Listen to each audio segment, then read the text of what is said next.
Friend, આપણે બીટના પકોડા બનાવવા માટે સૌપ્રથમ લઈશું મેદો, છીણેલું બીટ, લીલી ડુંગળી, ક્રશ કરેલા મરચાં, બેકિંગ સોડા અને કોથમીર.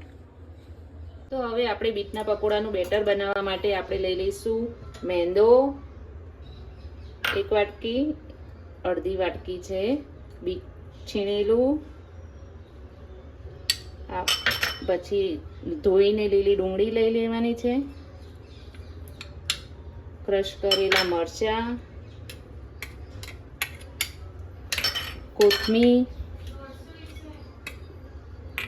ખાવાનો સોડા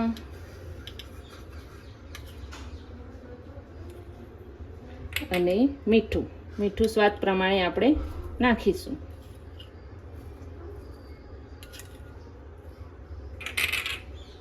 હવે બેટરને આપણે ધીરે ધીરે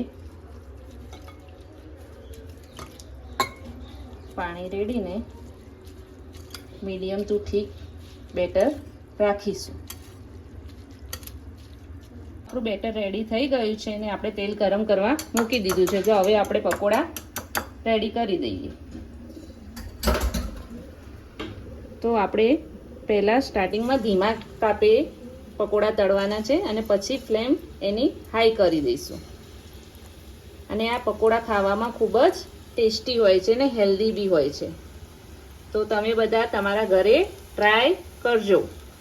તો આપણા પકોડા રેડી થઈ ગયા છે. જોઈ શકો છો તમે કે એકદમ ક્રિસ્પી અને હેલ્ધી છે. તો આ પકોડા તમે ઘરે જરૂરથી બનાવો. આ પકોડાનો ટેસ્ટ એકદમ મંચુરિયન કરતાં બી સારો આવે છે. તો તમે ઘરે જરૂરથી ટ્રાય કરજો.